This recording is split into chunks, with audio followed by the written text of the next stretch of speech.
3 years ago, I started a completely separate YouTube channel called Humble Growth Hydroponics. And then 2 years ago, I was able to completely quit my full-time job and go all in with Humble Growth. So in this video, I want to share that story with you. I want to share some tricks that I learned, some shortcuts you might be able to implement yourself, and most importantly, I want to share with you where I am today, 2 years later. Luca, can you say if and it? If. Good job. If and it. Grayson, can you say little words? I mean, to be totally honest, I wasn't ready to quit my job by any means. That's why we ended up moving into the RV, because we needed to downsize in order to go all in with the business. I had about 10,000 subs. I was getting a decent amount of views, but I didn't have anything to sell yet. I didn't have a course. I didn't have anything to offer. So all I was really making was a few dollars on AdSense. I remember distinctly I kept telling Chad, we need to make an online course. And every time I would say this to him, his response back to me would be, I'm building the channel, like I'm trying to get the viewers and the audience, and I'm trying to figure out what they need. And that's true, he was. Like, he had built a YouTube channel from 0 that was almost to 10K subscribers. But to me, it just felt like such a missed opportunity because he was getting views that were hitting 10K, 20K. He even had several hit above 100K views. And I was like, this is an opportunity to invite people into your paid offers, but we don't have a paid offer right now. And so instead, we're just making pennies on AdSense on YouTube. Like, we got to get this going.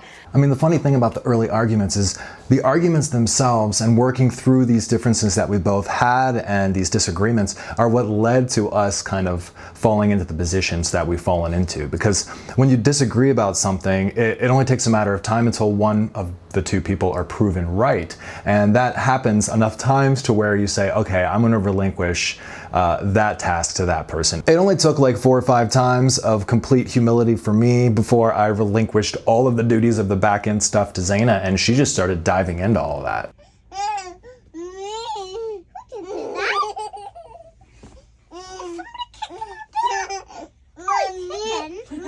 Somebody want me. I guess nothing. So I remember Chad asking me, where would you want to give birth to Chloe? Because at the time we weren't really sure. We were in Asheville, North Carolina. We were living in the RV. We were on a really, really beautiful plot of land. And I had kind of thought like we'd give birth on the land. There was a nice creek down below. I was like, oh, maybe I would go labor by the water. Give me where, if I could decide anywhere, would I want to give birth to my daughter? And I said, you know, I've had this vision several times of having contractions in the ocean. I know that might sound weird, but like I feel myself being enveloped in the warm ocean water, the Pacific Ocean, and just having these waves of early contractions start before I really go into full labor with her. And he said, well, where are you? And I was like, I think I'm in Maui.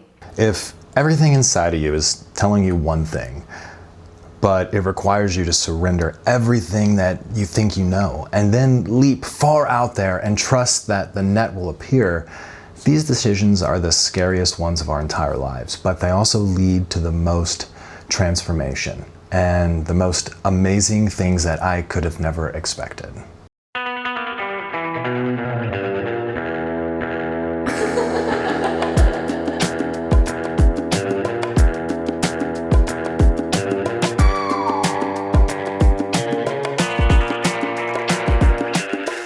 Obviously, we knew, like, if Humble Growth does not perform, like if us choosing to go all in on this ends with us falling flat on our face, we knew that Chad could go just pick up a job. And there was a time where I remember I was hopping in Google Docs and I was kind of like looking at his resume because I was like, are we gonna have to print this thing and like start going and applying? There were a lot of times that I was stressed because I had to come up with the money. I had to make it happen because it was now put on me.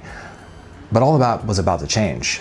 Hello everyone, and welcome to Module 1 of the School of Hydroponics. First module is all about germination and the best way that we can start our seeds for hydroponic gardens. There are several ways you can germinate, and what it really all comes down to is the best way for the type of plant you're trying to germinate. I think it's safe to say at this point, if we hadn't taken those risks and changed our entire life on a whim and just leapt far out there with a belief and a blind faith in ourselves, we wouldn't be where we are today, for sure. Now, one of my superpowers as someone who has ADHD is my hyperfixation.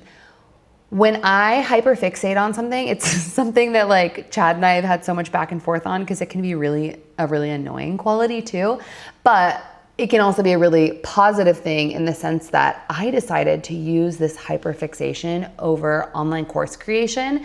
And we didn't have a lot of extra money at the time to invest in courses teaching us how to do it. We were really having to bootstrap everything.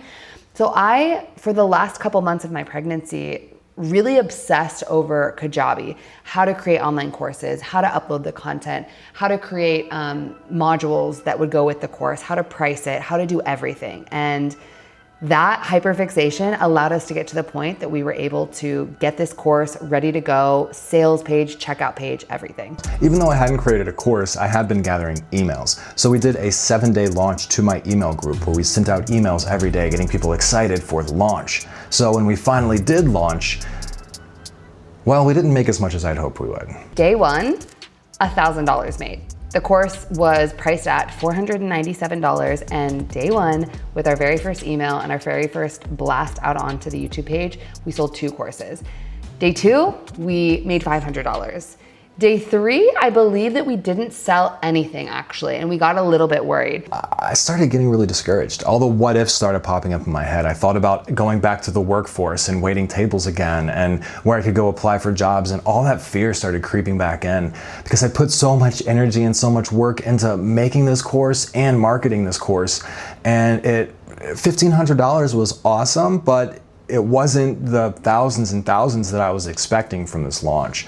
So I started to feel really discouraged on the 3rd day. After the first 7 days, we had made just over $10,000, a course that we priced at $497, and we sold to 21 people. And that to me was all the proof I needed that this system works way better than just making videos and trying to rely on AdSense. Creating something to sell people beyond the video is definitely the way to go.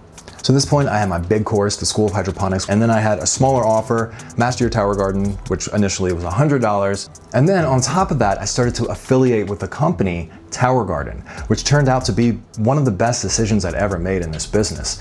This summer, let's take our gardening to the next level.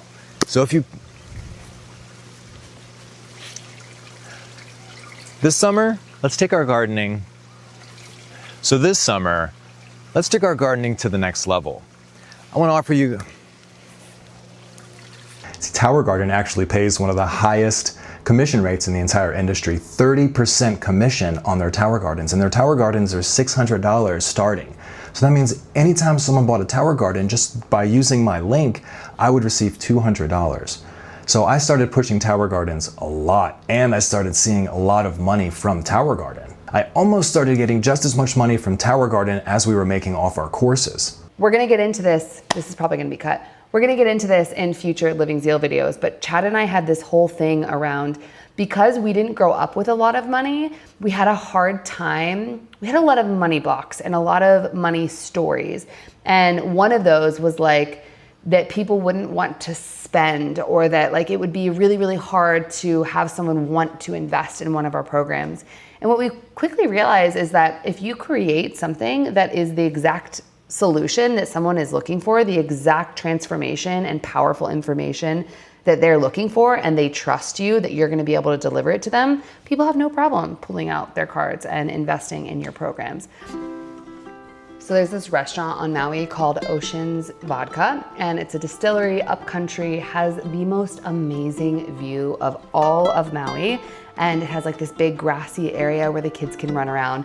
So we made a deal basically that anytime we had a $500 day, we would go up and eat dinner at Ocean's. And it got to a point where we were having $500 days so frequently that we were like, we're coming to this restaurant too much. Like maybe now we bump it up to anytime we have a $1,000 day.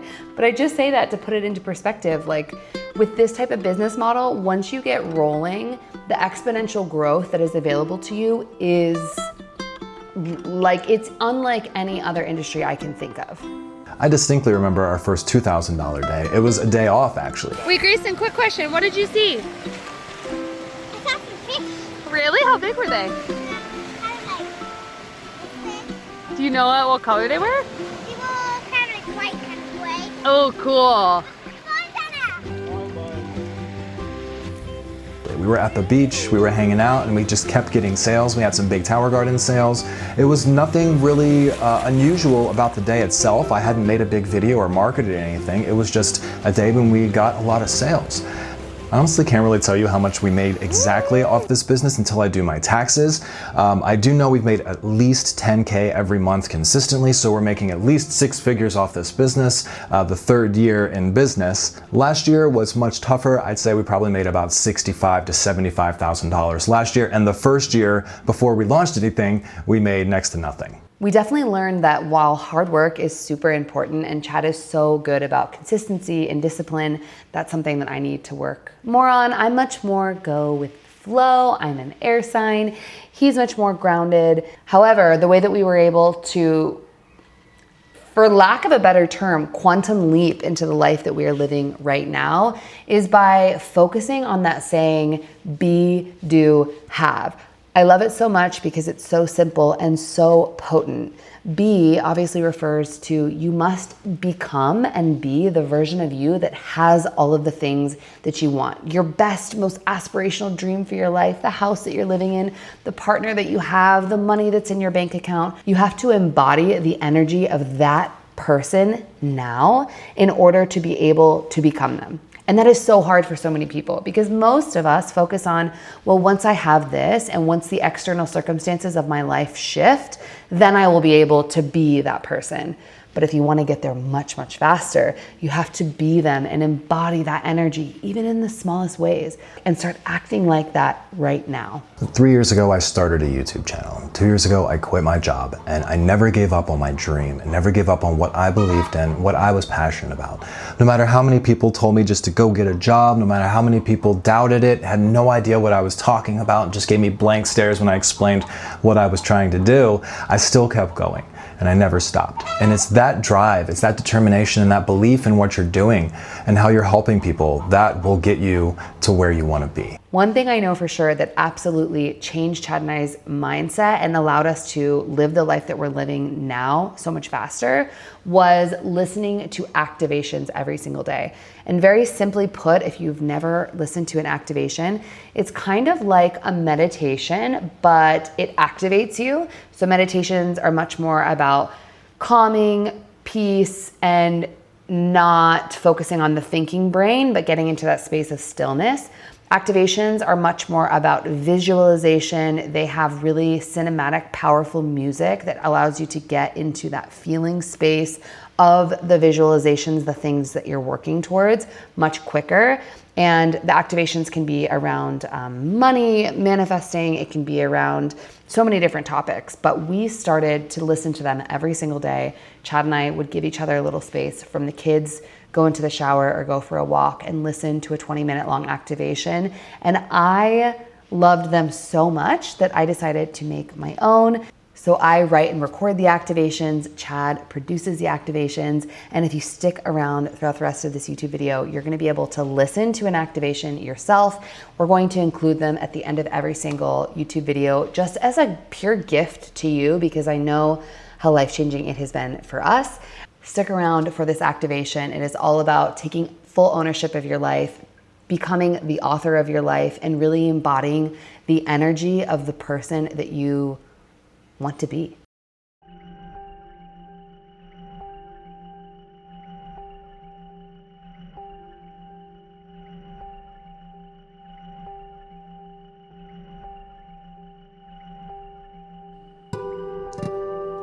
Welcome in. You've arrived. Whether you knew it or not, some part of you asked for this moment. Some quiet, brave part of you is ready to remember. So let's begin right here. First with your breath. There's nothing to fix, nothing to figure out, just you and the quiet beat of aliveness inside your body. I invite you to inhale deeply Hold for just a few seconds. And exhale slowly, like you're letting go of something old. This is not a meditation, it's an activation, a doorway, a remembering. You've stepped into living zeal, a space where truth begins to rise again, where we don't just think about change, we feel it move through us. Let's begin with a question. Who's been writing your story? Was it you? Was it someone else? Was it the culture that raised you? The fears that shaped you?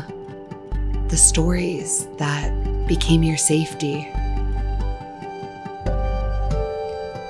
Oftentimes, we're taught to believe that we're at the mercy of life, that the best we can do is just cope and move through the days. But you're not here to survive a life you don't love. You are here to create one you can't wait to wake up to. You are the author. Even in the chapters you didn't choose, even in the plot twists that you never saw coming. The pen has always been in your hand. Maybe today is the first time you're fully ready to claim it. Let's look gently at what your life is like right now. Without judgment, without pressure, just loving honesty. Start with the edges. How do you begin your mornings? What's the first thing you touch when you wake up? The first thought that consciously enters your mind? How do you speak to yourself before the world gets a say? Where do you live? What fills your space? Does it feel like home or just somewhere you've learned to tolerate? Now go even deeper. What do your days revolve around? What do you give your precious energy to? Who gets your best and who gets what's left? Maybe there are parts of your life that feel rich, alive, fully in alignment. Let yourself celebrate those and let them expand. And maybe there are parts that feel heavy, mismatched, dull, outgrown. These are your signals. Truth doesn't always shout. Sometimes it's just an inner whisper that says, "This isn't for me anymore." And that whisper, it deserves your attention. There's a lie many of us have been sold. If you do enough, you'll have what you want, and then finally, you can be who you really are. It keeps us chasing, overperforming, waiting for permission. But here's the truth that rewrites it all. Be, do, have. When you start being the version of you who already has the life you long for, you naturally start doing the things they would do. And amazingly, life begins to meet you there. So close your eyes for a moment. Imagine them. The future you. The you who feels deeply aligned. The you who's not just surviving, but creating. Where do they wake up? What's the first thing they do? What do they no longer say yes to? How do they speak to the people they love? How do they love themselves? Now, gently, in this moment, choose to embody that. Not as a performance, but as a permission. Even just one small act of alignment right now is enough to shift everything. And not just for you. These things always have a ripple effect. Because when you change who you're being, you change what you attract in. There comes a moment in every hero story where they realize no one is coming to save them.